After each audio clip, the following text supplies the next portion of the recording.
Así que a partir de ahora siguen silenciados. Le voy a dar la palabra a María José González, a Coqué, que es la presidenta de la CBX Uruguay, para que, digamos, dé la bienvenida más formal. Muchísimas gracias por estar con nosotros. Y bueno, muchísimas gracias, tenía que decir a José. Buenos días a todos. Gracias, Vero, por la apertura. En verdad, gracias primero al equipo de formación de CBX Uruguay por organizar este evento, Elvio, Vero, Gabriel, y a Joserra, por supuesto, por su tiempo tan generoso de compartir con nosotros. Desde la comunidad de vida cristiana global, pero también Uruguay, el tema formación es muy importante. Entendemos que es relevante para nivel personas, a nivel comunitario, pero también nos alegra hoy poder estar haciendo este evento, no solo para CBX Uruguay, sino para mucha gente del país, pero también de América Latina. Esta posibilidad, este puente que nos da la virtualidad, creemos que teníamos que aprovecharlo, y el equipo de formación se movió mucho para esto, por lo cual entendemos que es una gran oportunidad y queremos especialmente agradecemos a todos los miembros también de CBX que nos acompañan y en general que están atrás de varias y distintas instancias.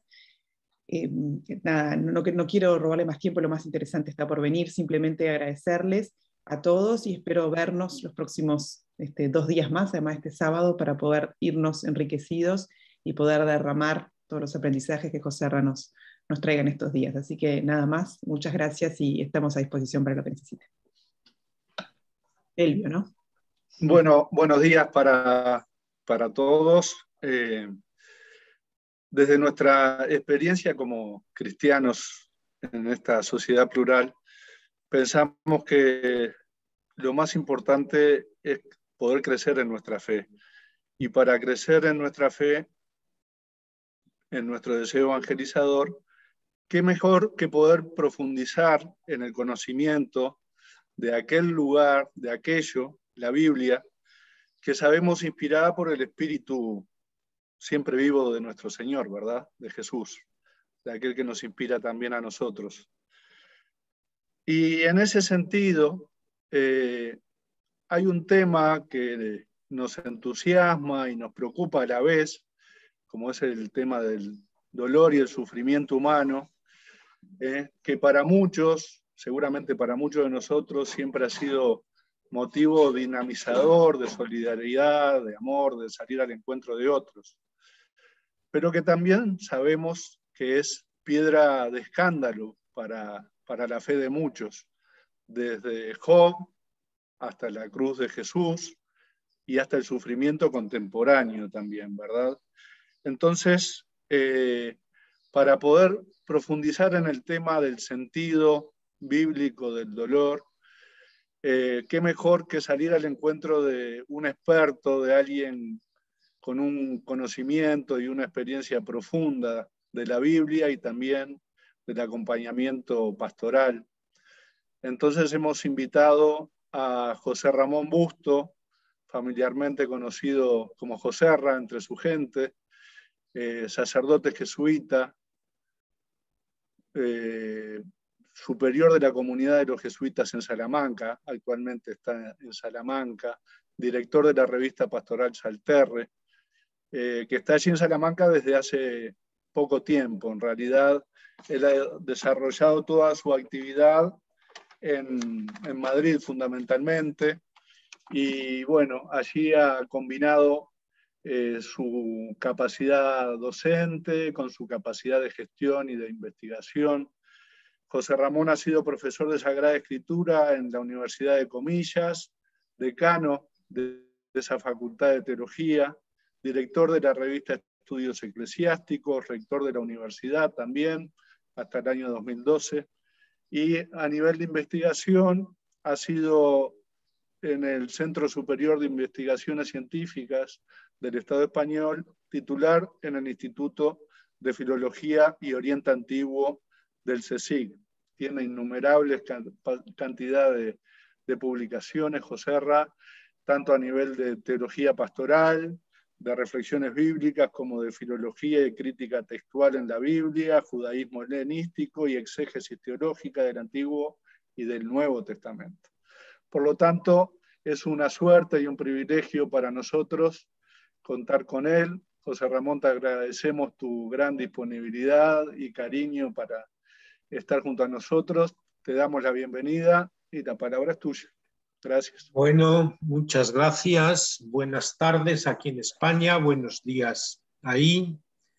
Primero agradeceros vuestra invitación para compartir estos ratos.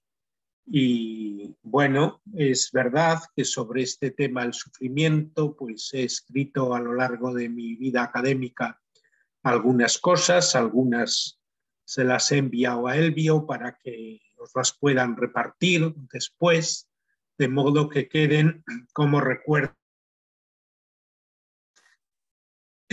Las charlas van a tratar sobre un tema importante que nos afecta a todos los seres humanos y que es el tema del sufrimiento. En el fondo, respecto al sufrimiento, hay dos preguntas que seguro todos nos hemos hecho muchas veces. La primera pregunta es ¿por qué? ¿Por qué existe el sufrimiento? Porque todos desearíamos vivir una vida sin sufrimiento. Y desde el punto de vista del creyente, esta pregunta se configura ¿por qué Dios permite el sufrimiento o por qué Dios ha creado un mundo en el que hay sufrimiento? ¿No podía haber hecho el mundo de otra manera? Todos deseamos vivir una vida feliz, en la que el sufrimiento no nos toque. Por tanto, la primera pregunta es ¿por qué? La segunda pregunta es más práctica y es ¿cómo vivimos con el sufrimiento? O dicho de otra manera, ¿qué hacemos con el sufrimiento? Porque dado que el sufrimiento existe, ¿cómo nos organizamos con él? ¿Cómo organizamos nuestra vida con él? Y entonces, durante estas charlas, pues pienso dar respuesta a estas dos preguntas en una visión cristiana del sufrimiento. ¿Cómo entendemos los cristianos el sufrimiento? Y para ello vamos a acudir a la Sagrada Escritura.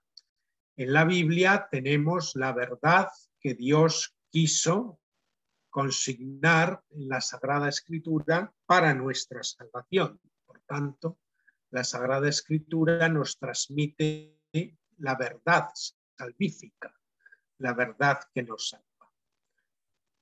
Mi intención es dedicar estos dos primeros sábados al tema en el Antiguo Testamento y dedicar el último al tema en el Nuevo Testamento, en concreto los Evangelios y algunos textos de las cartas de San Pablo. Bien, el Antiguo Testamento son muchos libros y nos vamos a fijar en en 5 libros, que llamamos los libros sapienciales o los libros de la sabiduría.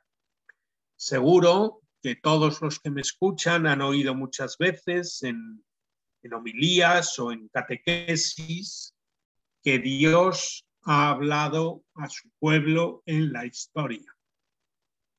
Y esto es así. Pero hay 5 libros en los que, más que hablar Dios en la historia, Dios ha hablado en la creación.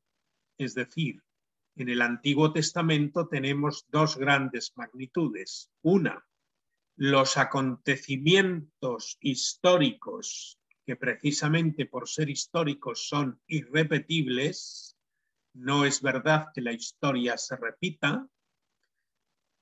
la historia pasa y los acontecimientos históricos ocurren una vez, aunque de ellos podamos aprender para otras circunstancias parecidas.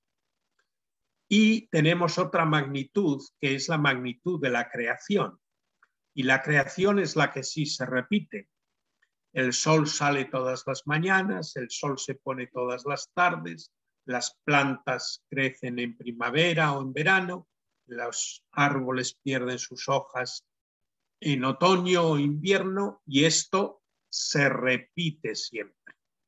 Entonces, estos 5 libros sapienciales son libros que recogen la experiencia del hombre en la creación, no tanto la experiencia del hombre en la historia. Dios sacó a su pueblo de Egipto y eso ocurrió una vez, probablemente en el siglo XIII a.C., y se asentó en la tierra de Palestina. Ese es un acontecimiento histórico. Y ahí el pueblo de Israel vio la salvación de Dios. Pero hay otra magnitud, que es la magnitud de la creación. Y el pueblo percibe que Dios le regala en la creación, con la vida, con los alimentos, con el crecimiento de los animales, con el crecimiento de las plantas, y esto se va repitiendo. Bueno, estos 5 libros son el libro de Proverbios, el libro de Job, el libro del Eclesiastés, o traducido el libro de Cogelet, el libro de la sabiduría de Ben Sira o eclesiástico, y el libro de la sabiduría de Salomón. Entonces nos vamos a fijar en estos 5 libros, que aparte de otros pasajes a los que quizá aludamos, pues son libros que tratan de la salvación que diariamente hace Dios en la creación. Estos 5 libros los he citado por orden cronológico, aunque el orden cronológico que acabo de citar no es estricto. El más antiguo es el libro de Proverbios, posteriormente nace el libro de Job, luego el libro del Eclesiastés o Cogelet, que ya lo tenemos en el siglo III de nuestra era, y el libro del Eclesiástico o Sabiduría de Ben Sira y el libro de la Sabiduría de Salomón, que los tenemos en griego, lo cual indica que están el de la Sabiduría compuesto y el del Eclesiástico traducido del hebreo al griego en la época en la que el griego se convierte en la lengua vehicular de todo el Oriente.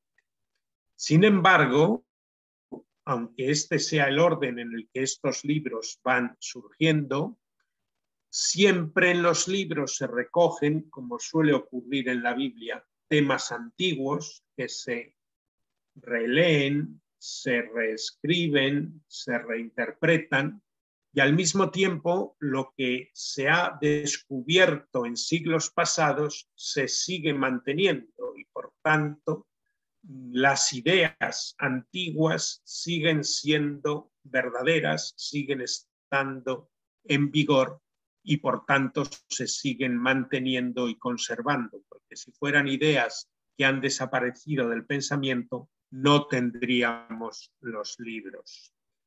Se habrían acabado, se habrían agotado, se habrían perdido. Bueno, entonces, en todo el Antiguo Oriente Próximo hay una idea que es el presupuesto de todo lo demás, que es que el mundo existente ha sido creado por Dios. Y esta es una idea que pertenece a la dogmática cristiana, por supuesto, compartida con el mundo judío y compartida también con el Islam. Nosotros En el credo de la misa empezamos diciendo: creo en Dios Padre creador del cielo y de la tierra. Con lo cual estamos confesando que hay una realidad que tiene en sí misma la razón de su existencia, que es Dios, y hay otra realidad que es todo lo creado, como dice uno de los concilios de Letrán, y también rezamos en el credo, de todo lo visible y lo invisible. Dios es el creador de toda la realidad y no hay una realidad que se escape al poder de Dios y se escape a su creación. Evidentemente, el mundo ateo pues no cree en que exista un Dios creador, por eso es ateo. Y entonces en el mundo ateo solo no hay más cera que lo que arde y se cree que el mundo, el universo, tiene en sí mismo la razón de su existencia. Evidentemente, si no hay más que el mundo material, pues tiene en sí mismo la razón de su existencia. Pero la fe de las tres grandes religiones monoteístas es que Dios es el creador de toda la realidad. Entonces, la realidad que percibimos ha salido de las manos de Dios y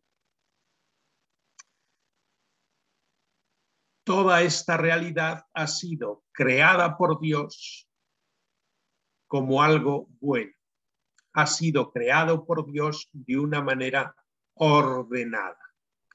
Este es un punto clave que podemos leer en la primera página de la Biblia, que es el primer relato de la creación. Evidentemente, las dos primeras páginas de la Biblia, el relato de la creación del universo en el capítulo 1 y el relato de la creación del hombre y la mujer en el capítulo 2, forman parte de la teología de la creación. Lo que pasa es que en la Biblia hoy están puestas como el comienzo de la teología de la historia. Es decir, Dios crea el universo, Dios crea al hombre y la mujer y a partir de ahí se inicia la historia. Esto es teología de la creación, pero colocada como el preámbulo de la teología de la historia que nos va a contar la Biblia en los libros narrativos llamados comúnmente históricos. Estos libros los llamamos sapienciales porque son libros de la sabiduría. El hombre siempre ha deseado conocer el funcionamiento del mundo y desea conocer el funcionamiento del mundo para salir victorioso del combate que todos los días el hombre tiene que desarrollar con la creación.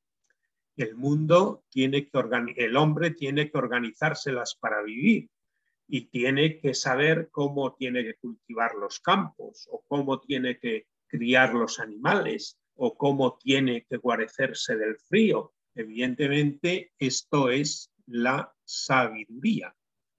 Hoy lo llamamos ciencia, pero todos los seres humanos, desde que el hombre existe sobre la tierra, ha tratado de conocer el funcionamiento del mundo. Y de alguna manera la ciencia consiste en descubrir las leyes por las que funciona el mundo. Y descubriendo esas leyes, el hombre puede salir victorioso de su combate diario con la creación. ¿Por qué se producen las enfermedades? Pues si sabemos que existen virus o que existen bacterias y sabemos cómo combatirlos, pues evidentemente tendremos una vida sana. ¿Qué hay que hacer para que crezcan las plantas, para que los árboles den frutos y nosotros nos podamos aprovechar de ellos? ¿Cómo tenemos que sacar rendimiento de los animales, etcétera? Bueno, entonces En la teología de la creación hay tres ideas fundamentales desde antiguo. Y esas ideas fundamentales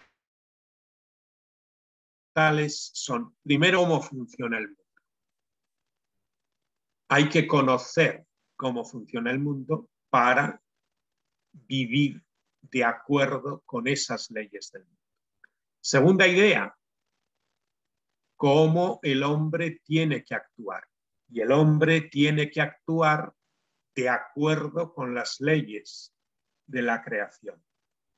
El hombre tiene que actuar acomodándose a las leyes de la creación para sacar partido de la creación y así triunfar y vivir y desarrollarse. Y la tercera idea es que como la creación ha salido de la mano de Dios, Dios ha creado algo que le refleja. Y por tanto, viendo las leyes de la creación, podemos descubrir cómo es Dios. ¿Cómo es Dios? Pues vamos a buscar sus huellas en la creación, vamos a ver cómo es la creación y entonces de aquí nos elevaremos a descubrir cómo es Dios. Estas son las ideas fundamentales que tenemos en concreto en el libro de Proverbios. En la primera página de la Biblia, como digo, cada vez que a lo largo de los 6 días de la creación Dios va acabando su obra, el texto de la Biblia nos repite, y vio Dios que era bueno. Dios está satisfecho y contento de la obra que ha creado. Y el 6º día, después de crear al hombre y a la mujer, la Biblia dice que vio Dios que era muy bueno. Es decir, el culmen de la creación es el ser humano y entonces si todos los astros, los peces, las plantas son buenas, pues el ser humano es sencillamente muy bueno. Bien, el libro de Proverbios, que como digo refleja esta sabiduría antigua, participa de esta idea de que Dios ha creado un mundo ordenado. Si nos fijamos en la primera página de la Biblia, Dios separa las aguas de arriba de las aguas de abajo, separa la tierra de las aguas del abismo, etc. Dios va ordenando el mundo. Y luego dice, produzca la tierra animales vivos según su especie. Según su especie. Los elefantes tienen hijos que son elefantes y los gatos tienen hijos que son gatos. Y los gatos no dan a luz elefantes ni los elefantes dan a luz a hormigas. Es decir, el mundo es armónico y está ordenado. Y por tanto, el hombre lo que tiene que hacer es descubrir las leyes de la naturaleza, de este mundo creado de modo ordenado y acomodarse a ellas. Y así triunfará en la vida. Esto es lo que dice el libro de Proverbios. Voy a poner un ejemplo que tenemos en Proverbios 24, 30, 34. Dice el libro, junto al campo de un haragán he pasado y por la viña de un insensato. Y he aquí que todo él había brotado espinos. Las ortigas cubrían su superficie y su cerca de piedra estaba derruida. Al ver yo esto he puesto atención. Lo he considerado y he sacado esta enseñanza. Un poco dormir, un poco de somnolencia un poco cruzar los brazos para descansar, y vendrá como salteador tu indigencia y tu penuria, cual hombre armado. Este es un ejemplo paradigmático de cómo funciona la sabiduría del Antiguo Oriente, de Israel y de todo el Antiguo Oriente. Tenemos un campo lleno de ortigas, un campo que no produce nada, un campo que no da fruto. ¿Y esto por qué es así? Pues porque su dueño es un vago, es un haragán, es un insensato, no lo ha cultivado. Y como no lo ha cultivado, pues el campo no produce fruto. El sabio ve el campo lleno de ortigas o la viña que brota espinos y dice, ¿y esto a qué se debe? Esto se debe a la vagancia del dueño. Muy bien. Y entonces él saca una enseñanza para enseñárselo a sus discípulos, porque estos libros sapienciales son libros didácticos, se enseñaban en el colegio, se enseñaban en la escuela. Y entonces, dice él, lo he considerado y he sacado esta enseñanza. Un poco dormir, un poco de somnolencia, un poco cruzar los brazos, y entonces la indigencia llega como un salteador. Con esto se está enseñando a los estudiantes que lo que tienen que hacer es trabajar si quieren triunfar en la vida. Entonces, podéis leer, no ahora, pero el capítulo 8 del libro de Proverbios, que es un poema, todo el capítulo 8, que nos habla precisamente del orden de la creación. Bueno, entonces, en este contexto del libro de Proverbios, ¿cómo se explica el sufrimiento? El sufrimiento se debe a la acción del hombre. El hombre sufre cuando ha actuado mal, es decir, en contra de las leyes de la naturaleza. En los libros de tipo histórico es Dios quien da a Moisés en el Sinaí la ley y le dice lo que tiene que hacer. No matarás, no robarás. Dios da a Moisés unos mandamientos, este y otros, estos y otros muchos, donde está expresada la voluntad de Dios y está lo que el hombre tiene que hacer. Pero en la sabiduría, en los libros sapienciales, lo que el hombre tiene que hacer no se descubre porque Dios se lo diga, sino se descubre por la experiencia, como acabo de mostrar en este texto que he citado. Si tú cuidas bien tu campo dará frutos y tú te podrás aprovechar de ellos. Si tú descuidas tu campo y no lo trabajas, tu campo se llenará de espinas, no te dará fruto y tú pasarás hambre. Por tanto, ya sabes lo que tienes que hacer.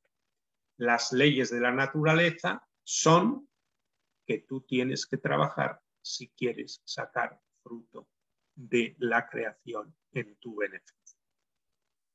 Bien, yo voy a poner un ejemplo que no es del Antiguo Oriente, pero que puede servir para explicar lo que vengo diciendo de modo fosforescente.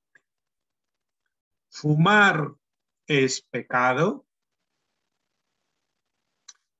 Evidentemente, vamos a los libros históricos y Dios no le dice a Moisés, no fumarás. Y por tanto, si los mandamientos que debemos cumplir son los que están en el Pentateuco, pues ahí no se dice nada de fumar. Muy bien. Sin embargo, hoy está demostrado estadísticamente que fumar produce cáncer de pulmón y cáncer de vejiga. Son los dos únicos cánceres que existen que están en relación con las actuaciones humanas. La gente puede tener cáncer de mama o cáncer de próstata, pero estos no tienen que ver con las acciones humanas previas. Pero el cáncer de pulmón y el cáncer de vejiga, no siempre, pero estadísticamente tienen que ver con el fumar. Entonces, ya sé yo que en el mundo antiguo no había tabaco, pero ¿qué es lo que diría el sabio? El sabio diría, es una ley de la naturaleza que fumar produce cáncer de pulmón o cáncer de vejiga. Por tanto,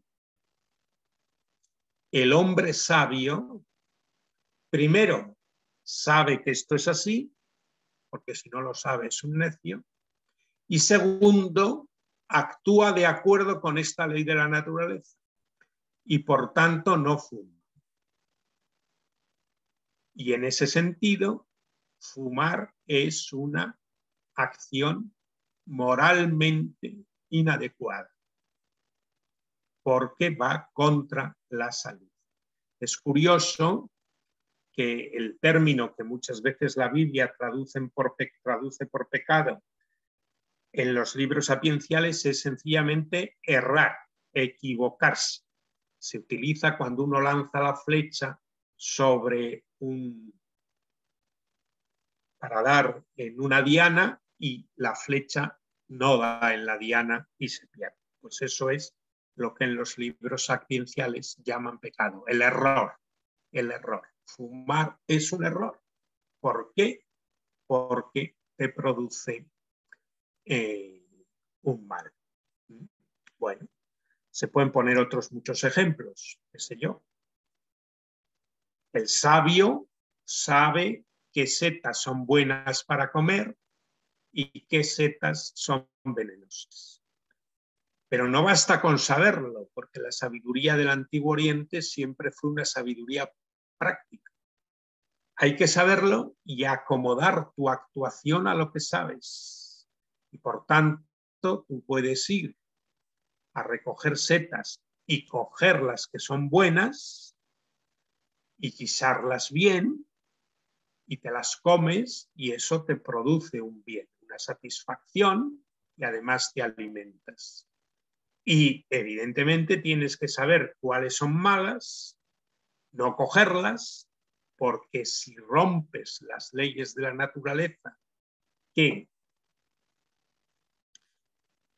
es no saber qué setas son buenas o cuáles son malas, o comer las malas, evidentemente esto repercutirá negativamente contra ti. Por eso, en el libro de Proverbios encontramos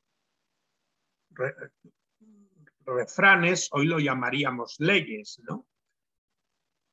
Como por ejemplo, al justo no le ocurre mal alguno, el malvado anda lleno de desgracias.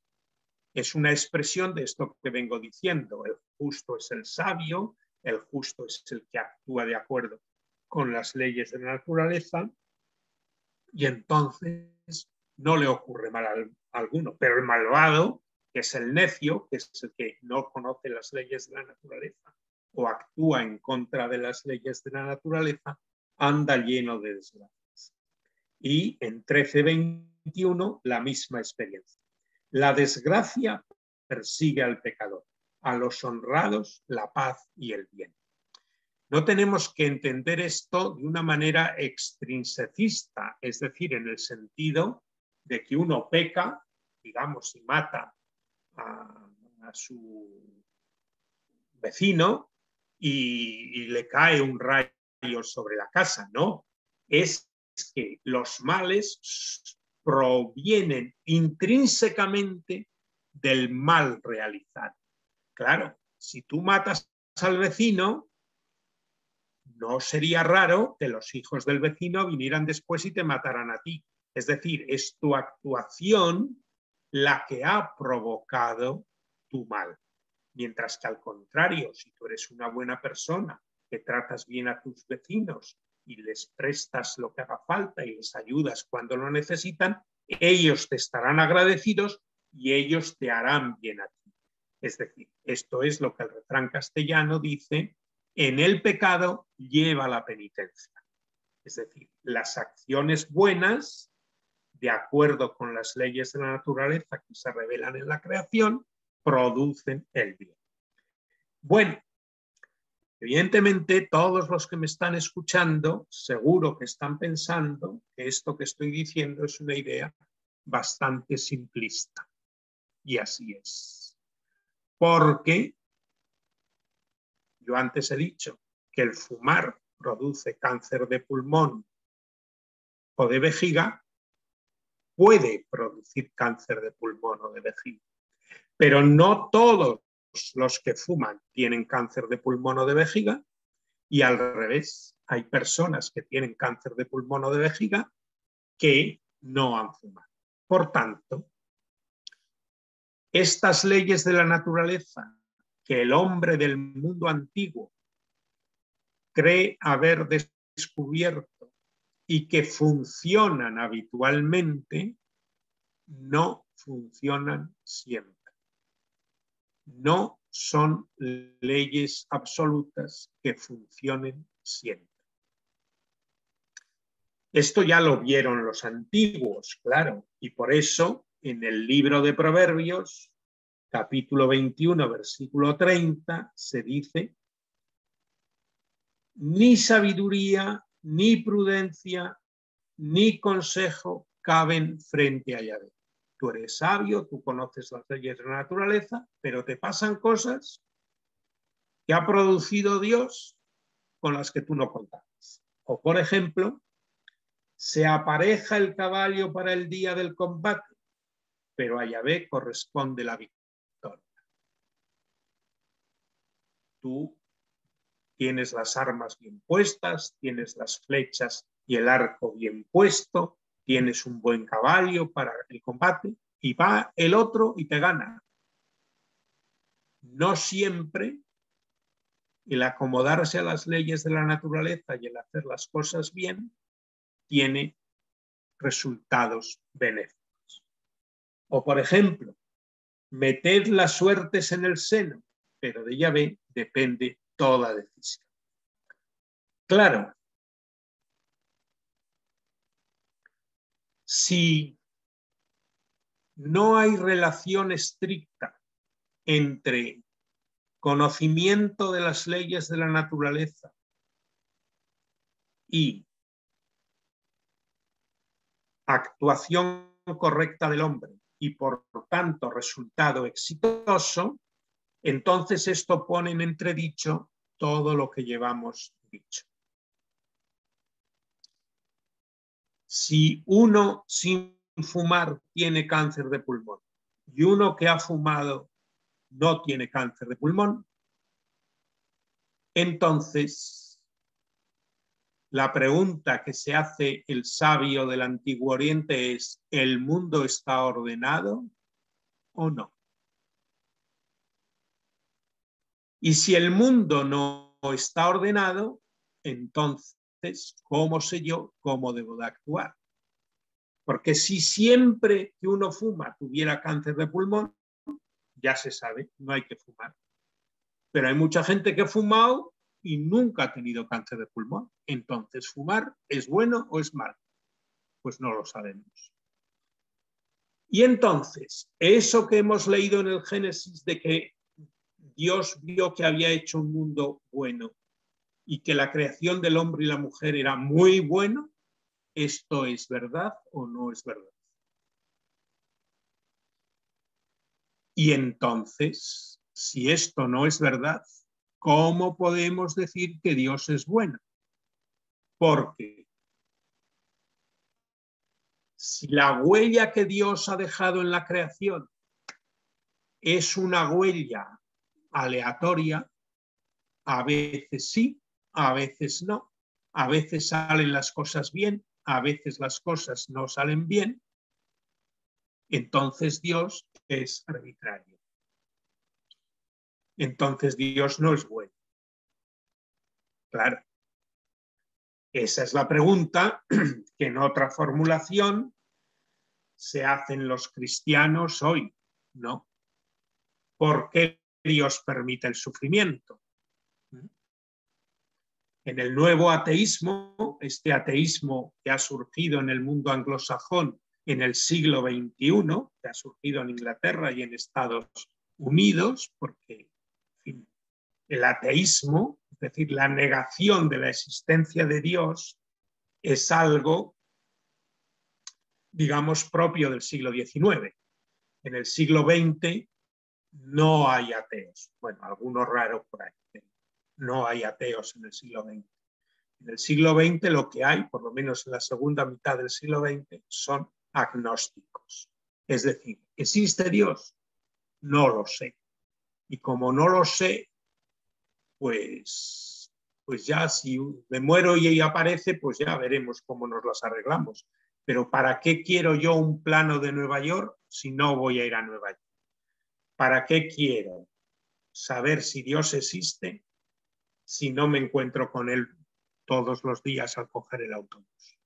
Bueno, esto es lo propio del siglo XX. Pero en el siglo XXI ha surgido lo que se llama el nuevo ateísmo, que de nuevo no tiene nada, porque ya estaba los griegos ya lo habían descubierto, evidentemente. Y una de las cosas que dice Dawkins, uno de los líderes del nuevo ateísmo, que es profesor en Oxford, es: Dios no es bueno, porque el hecho de que todos los varones humanos a partir de los 60 años tengan un problema en la próstata, quiere decir que Dios es un ser arbitrario, que Dios es un ser malo. Bueno, esto ya lo había dicho Epicuro, se le atribuye a Epicuro, aunque no está en los textos de Epicuro, de los que se conservan. Lo dice Lactancio atribuyéndoselo a Epicuro, pero yo tengo para mí que el pensamiento de Epicuro no iba por aquí, pero bueno, es el famoso dilema de Epicuro. O Dios no puede acabar con el mal o no quiere. Si no puede, no es todopoderoso. Si no quiere, no es bueno.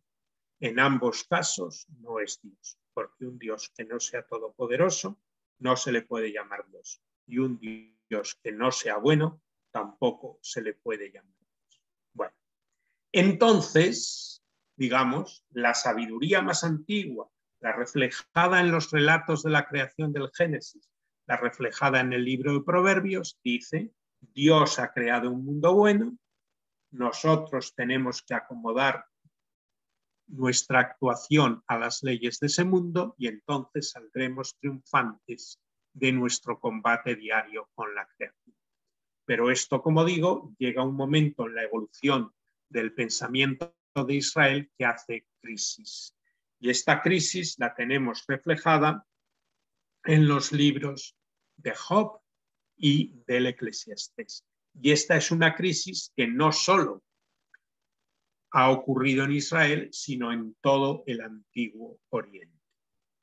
Y tenemos muchos textos, tanto en Egipto como en Mesopotamia, en la que se plantean estas mismas preguntas. ¿El mundo está ordenado? ¿El mundo es armónico? ¿El mundo es bueno o no? Y si las leyes del mundo unas veces funcionan y otras veces no funcionan, unas veces sí y otras veces no, entonces no sabemos cómo actuar y tampoco sabemos si el Creador ha hecho una cosa. Bueno, por eso el libro de Job se plantea la pregunta del sufrimiento del inocente. La pregunta no es el sufrimiento del culpable, no es el sufrimiento del hombre que ha hecho mal, porque si el hombre ha hecho mal, es lógico que sufra. Pero si el hombre no ha hecho un mal previo, bueno, y aquí tenemos el libro de Job. Job no es israelita, está en el país de Uz, que no es Israel.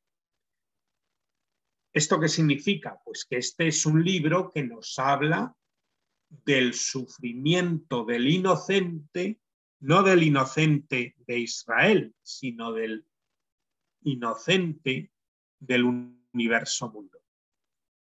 Y el libro de Job se plantea esta pregunta por el sufrimiento del inocente desde una perspectiva práctica, que es cómo se puede vivir sufriendo.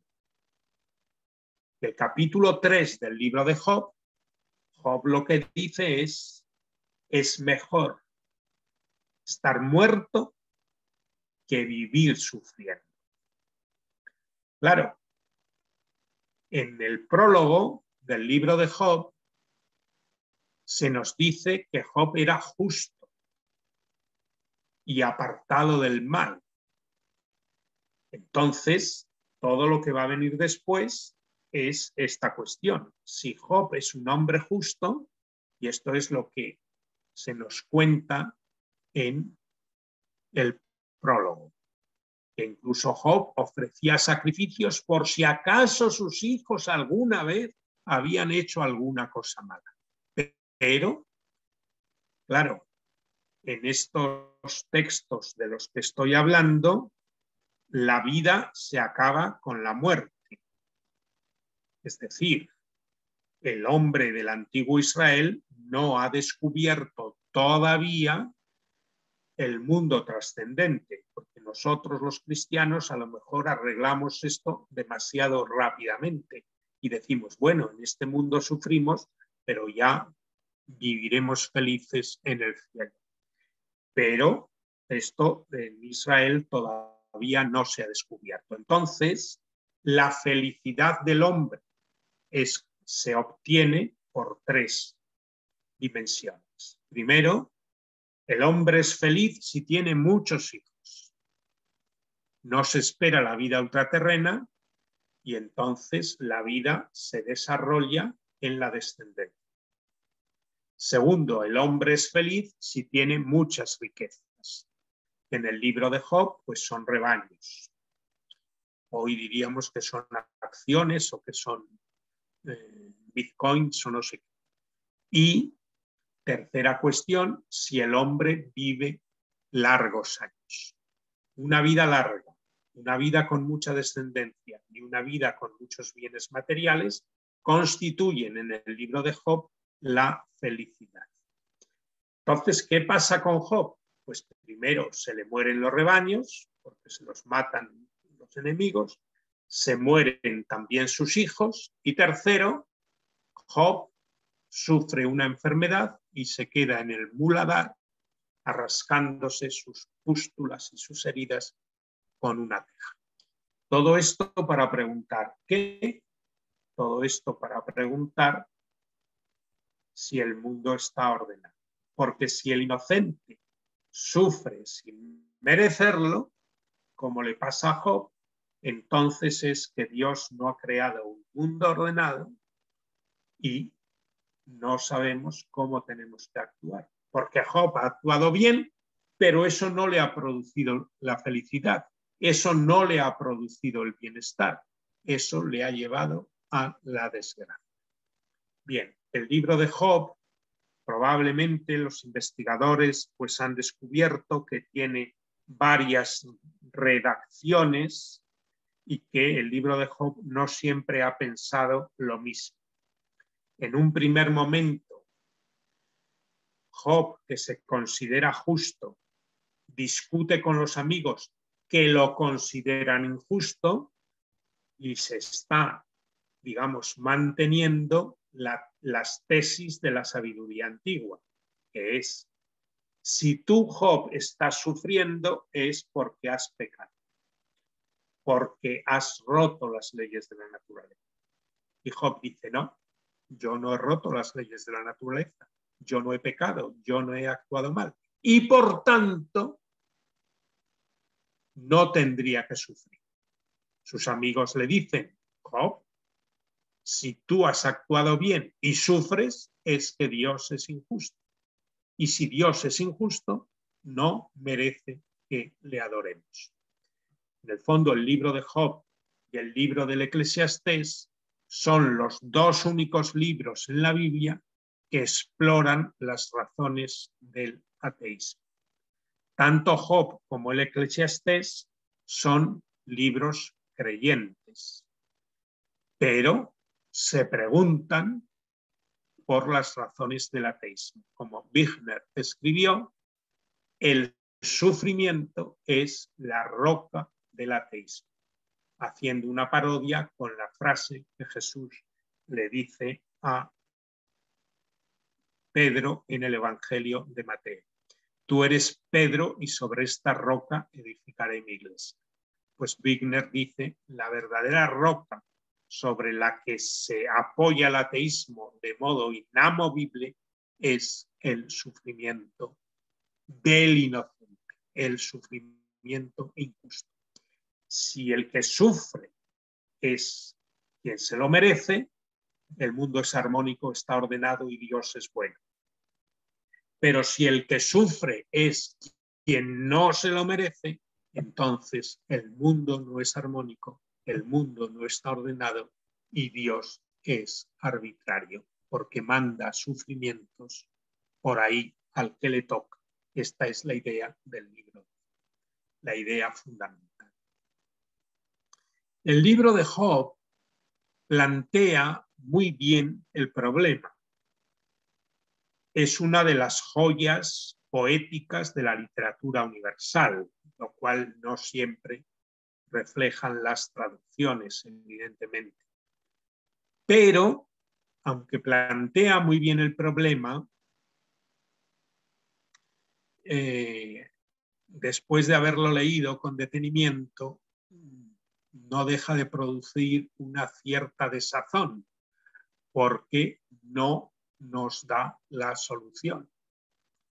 El libro de Job, en el fondo, nos dice que esto de sufrimiento nos remite al misterio de Dios. ¿Por qué sufre el inocente? Entonces Job mantiene, yo soy inocente, los amigos no son capaces de darme explicación, los amigos que son sabios no saben lo suficiente para darle una explicación, entonces que venga Dios a explicar. Esto a los amigos les parece blasfemia. ¿Cómo tú, un pobre mortal, puedes exigir que venga Dios a explicarte por qué sufres? Pero Job se mantiene en sus 13 y pide que venga Dios a explicarse. Y Dios viene, por una vez, y sin que sirva de precedente, Dios viene a explicarse. Y Dios apabulla a Job, pero no se lo explica. Entonces Dios apabulla a Job preguntándole por el misterio de la creación. ¿Sabes tú, Job, cuántas estrellas hay? ¿Sabes tú, Job, cuántas vértebras tiene el cuello de la jirafa? ¿Sabes tú, Job, cuántas costillas tiene el hipopótamo? ¿Sabes tú, Job, dónde se sustenta la tierra? ¿Sabes tú, Job, el tiempo de parir de las rebecas?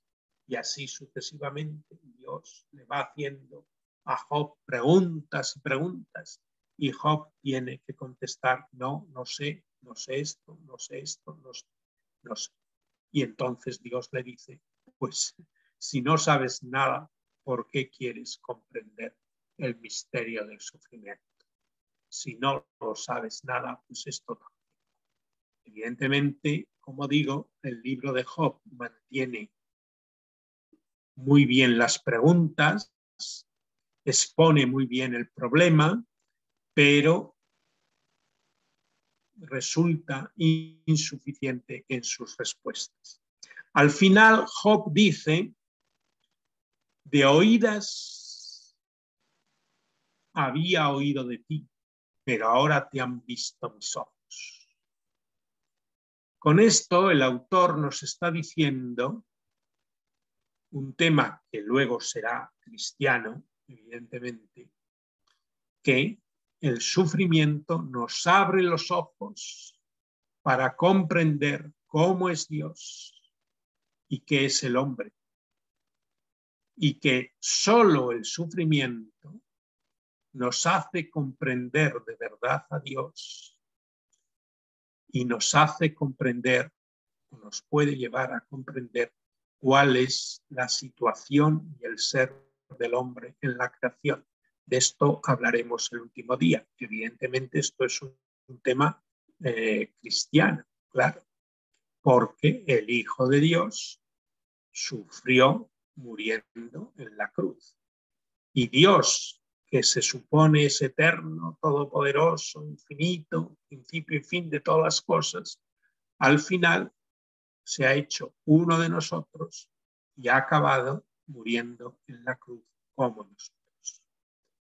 Como nosotros morimos, evidentemente no quiero decir que muramos en la cruz, ha asumido nuestro mismo sufrimiento.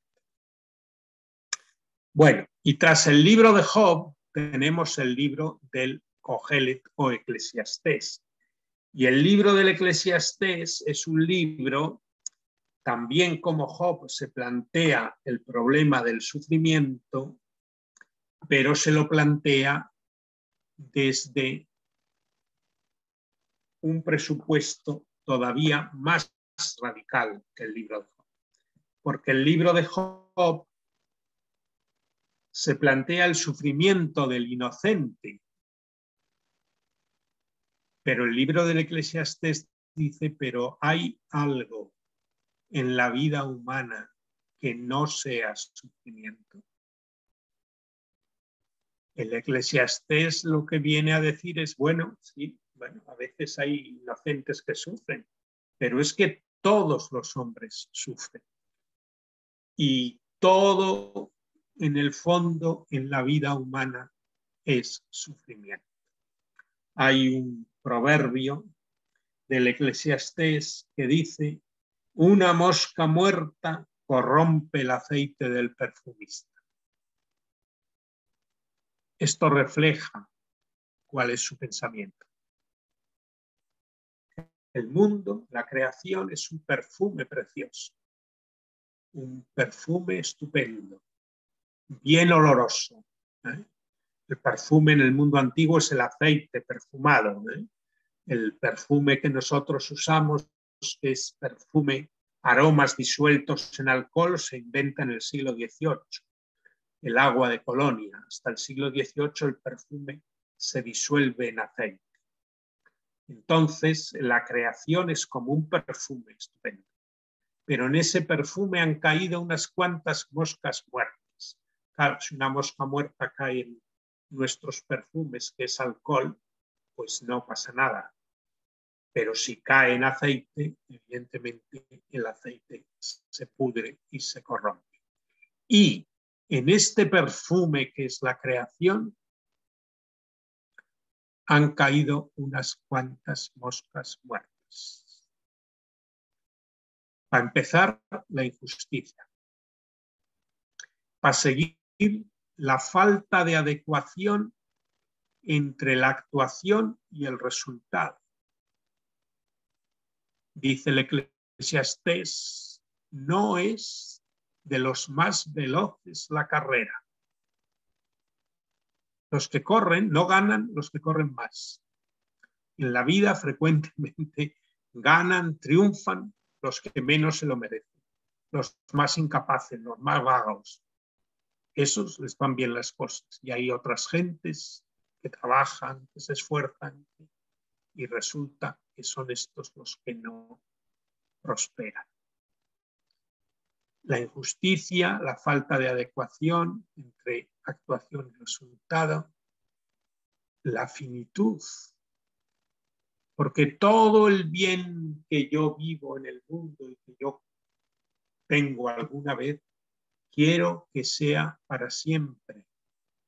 Y sin embargo, todo lo que disfruto, todo lo que tengo, todo lo que poseo, todo lo que me esfuerzo y he trabajado en tener, todo esto es sencillamente efímero.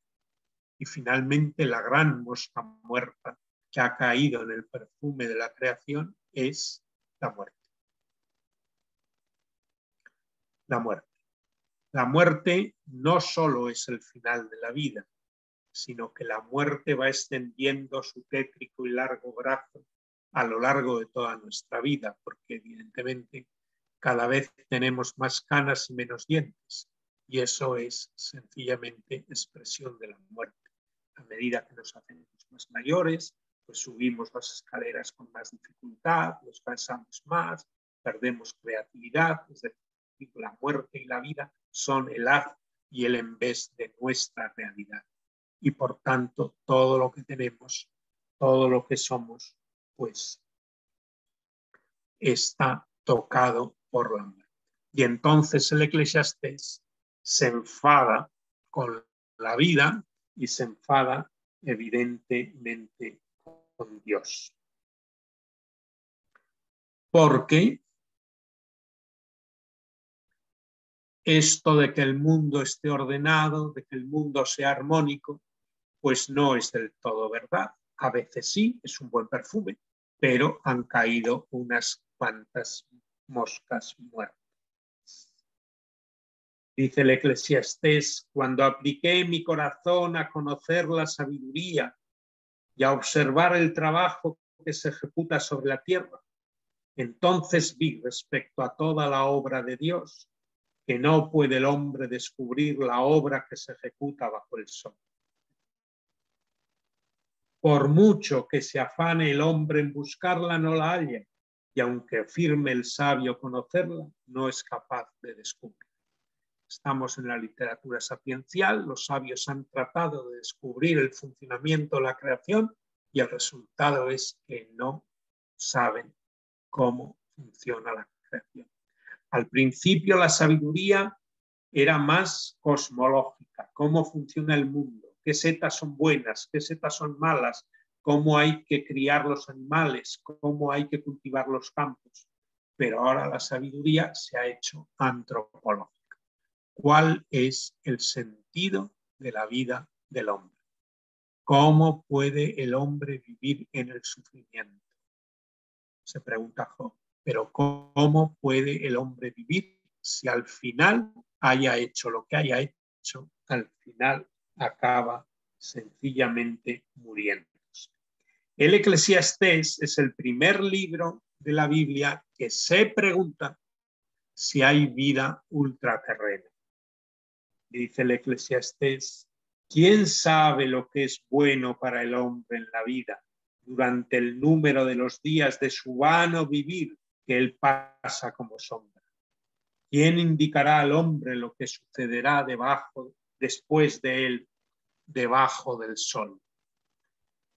La idea es sencillamente, todo es efímero, hemos nacido para morir, entonces, ¿qué sentido tiene la existencia? Y ya el Eclesiastés no se quiere preguntar sencillamente por el sufrimiento del inocente, ¿no? Bueno, evidentemente hemos hablado de 3 de los libros sapienciales, del libro de Job, de Proverbios primero, del libro de Job y del libro del Eclesiastés. Nos queda todavía hablar de otros 2 libros que son los que van a anunciar ya el Nuevo Testamento. El libro de la sabiduría de Ben Sira y el libro de la sabiduría de Salomón. Pero esto lo dejamos para el próximo día. Entonces, bueno, son las 5 menos cuarto. Podemos abrir un poco turno de preguntas. Todo esto que he dicho, mejor dicho incluso, pues yo envié a Elvi un texto que os puede repartir para que lo podáis leer, inventar un poquito, interiorizar, si es que os gusta y os parece bien.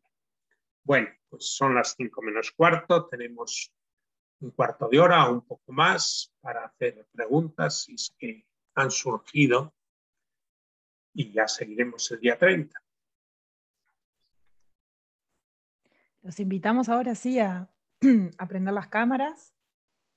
Nos han llegado algunas preguntas en el chat, pero capaz que se animan a hacerlas directamente. No sean tímidos. Pero difícil es la primera. Voy a...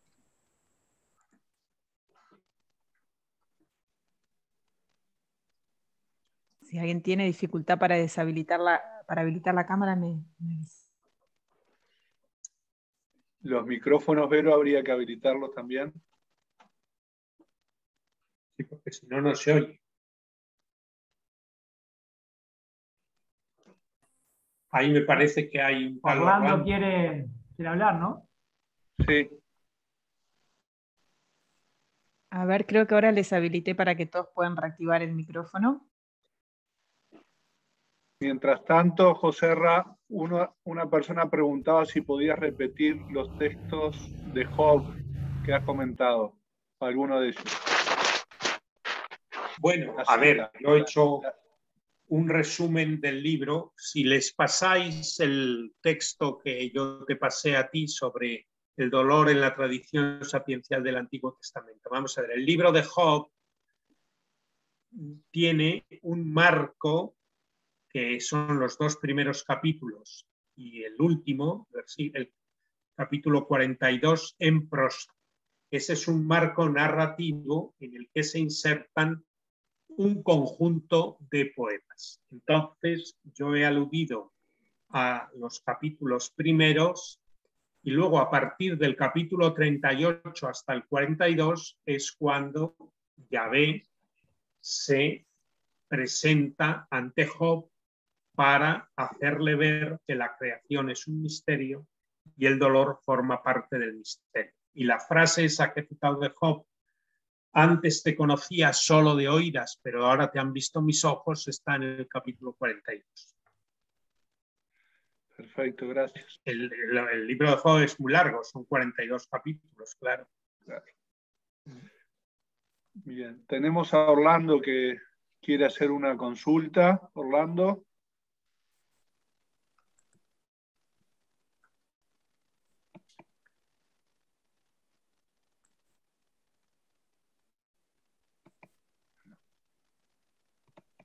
No se escucha, ¿eh? Yo ahora sí. Sí. No se escucha, Orlando. Orlando, Quizás tenés habilitado el audio, pero no te estamos escuchando.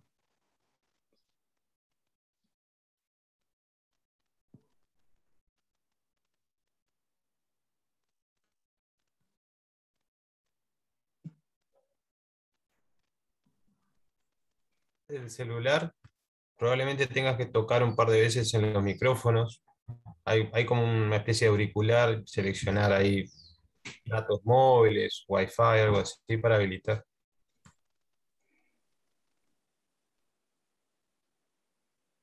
o de lo contrario, escribir la pregunta en el chat y la leemos. Eso iba a decir, que lo escriba, por favor. Si hay otra pregunta, mientras tanto. María Matos. María. Sí. Una pregunta. Tal vez me perdí en el relato, pero cuando Job le pregunta a Dios, enojado, que él fue un hombre justo y pierde tantas cosas, ¿no? Tan valiosas, y Dios sale al encuentro y le dice cuántas estrellas hay en el firmamento, cuántas esto, cuánto aquello. De alguna manera lo apabulla, pero no le responde. No entendí por qué no le responde. Y no entendí por qué, o sea, ese pasaje de Job para mí es impresionante, ¿no? Sigo sin entenderlo. Bueno, evidentemente, el autor del libro de Job da una respuesta. Y la respuesta es que el sufrimiento es un misterio. Esta es la respuesta. Lo que yo he querido decir es que esa respuesta es una respuesta insatisfactoria. Porque, no sé a vosotros, pero a mí no me deja tranquilo el que me digan solo que el sufrimiento es un misterio. Yo pediría una ulterior explicación, que, bueno, desde la fe cristiana la trataremos de dar el último día. Entonces, hay que pensar, todo el Antiguo Testamento es preparación para el Nuevo. Entonces, en cada pasaje del Antiguo Testamento no tenemos resueltas todas las cosas, ni mucho menos, sino que es una preparación.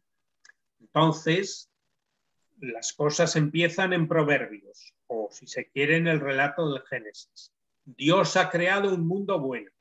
Y esto es verdad, Dios ha creado un mundo bueno. La mayor parte de las cosas en el mundo están ordenadas, son armónicas, todo está en orden, qué sé yo. Las setas buenas son siempre buenas, las setas malas son siempre malas. Si el mundo no fuera armónico, cogerías una seta y no sabes si te la puedes comer.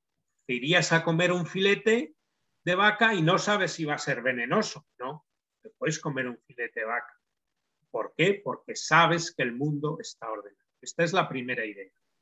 Sin embargo, en este mundo armónico y ordenado hay algunas parcelas de sinsentido. Y Job pone de relieve una, que es el sufrimiento del inocente. ¿Por qué sufren los inocentes? Son las dos primeras preguntas por las que hemos empezado esta charla. Primero, ¿cómo se explica el sufrimiento del inocente? Y segunda, ¿cómo puedo yo vivir sufriendo? Que es lo que Job plantea en el capítulo 3. Es mejor morirse y no existir que vivir sufriendo. Eso es lo que plantea. Entonces Job, autor literario, pide que venga Dios a darle una explicación. La explicación que le da es: todo lo que existe es un misterio y por tanto el sufrimiento también. Entonces, ahora ya no es Job, soy yo. Yo digo, esta afirmación es insatisfactoria. Bueno, probablemente lo de que el sufrimiento es un misterio lo diremos siempre y al final. Ahora, evidentemente, podemos decir, ¿por qué existe el sufrimiento? Existe el sufrimiento porque somos finitos, limitados y además libres. Dios no puede crear un mundo infinito, porque crear un mundo infinito sería crear otro Dios. Dios no puede crear un mundo sin sufrimiento, porque solo puede crear un mundo finito, limitado y en el que cabe el error. Y además somos libres. Y la libertad de seres finitos como somos nosotros, pues puede llevar al error, por tanto, a la injusticia o al pecado. Entonces, claro, el libro de Job no lo he escrito yo. El que lo ha escrito dice: la creación es un misterio y el sufrimiento forma parte del misterio de la creación. Y luego añade: sin embargo, el sufrimiento es revelador, porque el sufrimiento nos habla de Dios y el sufrimiento nos habla de nosotros mismos y nos habla de nuestra finitud. Y el sufrimiento abre al hombre a un conocimiento que el hombre como tal no lo puede tener solo desde, llamémosle la gloria, llamémosle desde el funcionamiento perfecto de las cosas. ¿Qué somos nosotros? Pues nosotros somos seres finitos, limitados, lábiles y pecadores.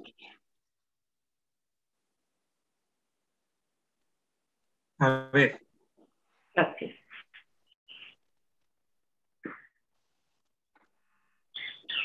¿Puedo hacer un comentario? Sí. Me parece bien interesante el planteo, pero estoy tratando de integrar también una dimensión como científica de reflexión, ¿no? Cuando hablamos de un mundo armónico donde hay también serpientes que pican, pero un mundo armónico también enmarcado en la teoría de la complejidad, ¿no?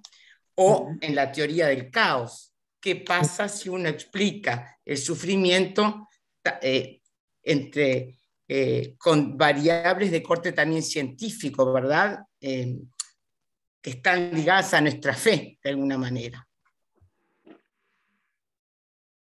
Bueno, es decir, es que todo eso es el misterio de la creación. Por eso. Todo eso es en el fondo lo que dice Job, claro. Es decir, en el fondo, el sufrimiento hace referencia al mal. Claro. ¿Qué es el mal? ¿Qué es el mal? Porque una cosa, el sufrimiento es el mal que nosotros percibimos como negativo. Pero el mal, en el fondo, es la finitud. El mal es la finitud. En el fondo, que nosotros nos comamos una vaca es bueno para nosotros, pero es malo para la vaca. ¿Y esto por qué es así? Pues sencillamente porque somos finitos y porque no puede ser de otra manera.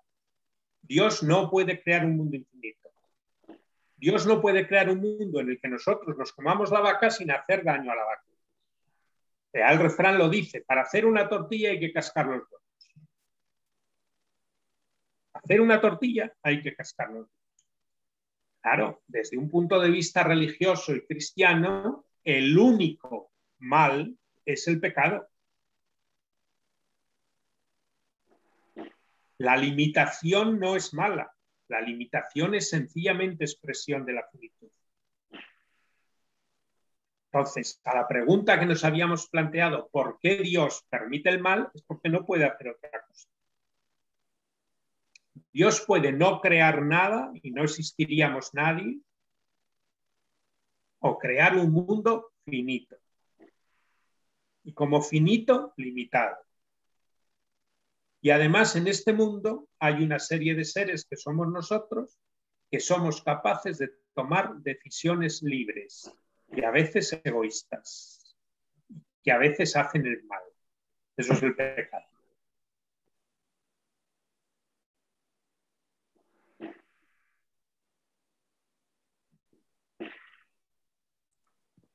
Tenemos algunas preguntas en el chat. Vamos a seguir.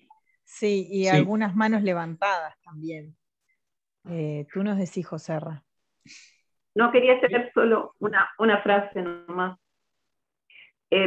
Puede ser que creo que el sufrimiento no siempre es malo. Claro. Puede ser muy bueno. Y al revés, lo placentero puede ser muy malo. Claro, claro. Evidentemente, Jesucristo sufrió en la cruz y sin embargo ese sufrimiento es salvador. Pero aquí llegaremos el último día. Bien. Llegaremos el último día. Sí. Vera, de Brasil. Hola. Por favor, al decir que Dios no puede crear un mundo infinito sin sufrimiento, ¿no estamos diciendo que Dios no es todopoderoso, como dicen los ateos? Bueno, en Dios no caben los absurdos. ¿Qué quiere decir que Dios es todopoderoso?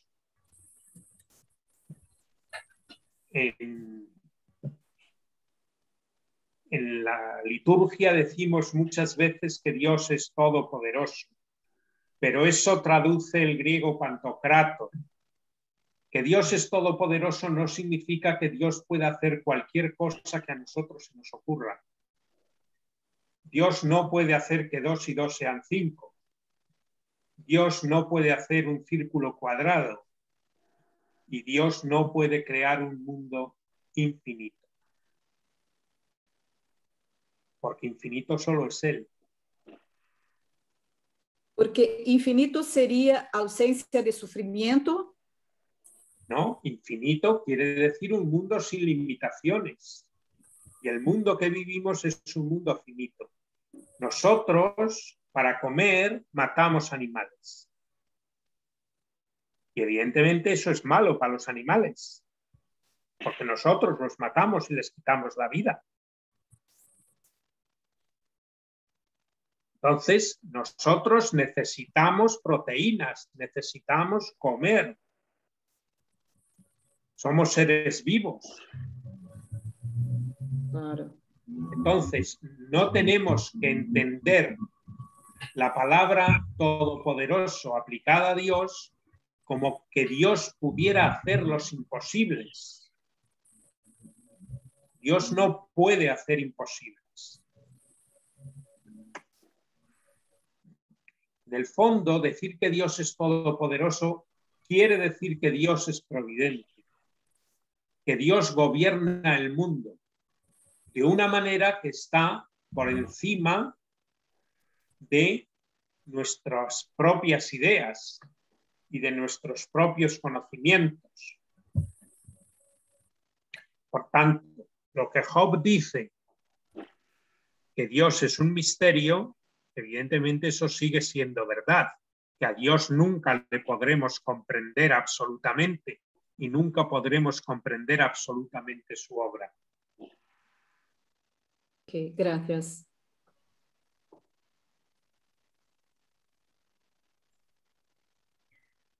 Estamos en la hora. Tenemos algunos comentarios en el chat que podemos hacérselo llegar a Joserra. Nosotros se los hacemos llegar para que en la próxima charla pueda comentarlos. Algunos anuncios. Hoy en un momento yo bloqueé algunas cámaras porque se estaba empezando a escuchar entrecortado a Joserra.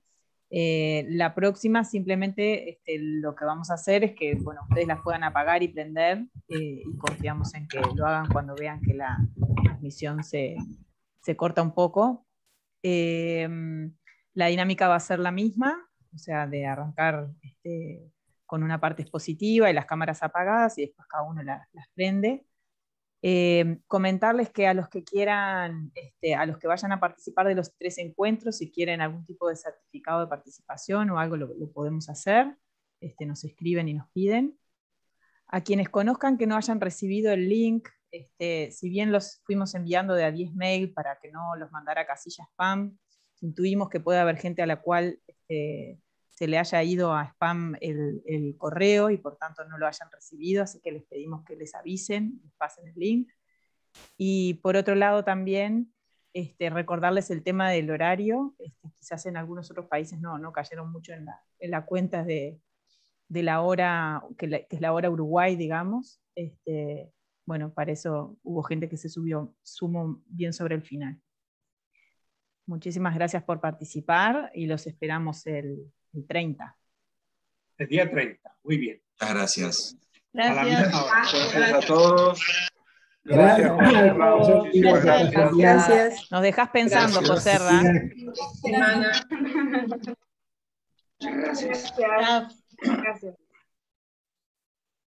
Bueno. Chao.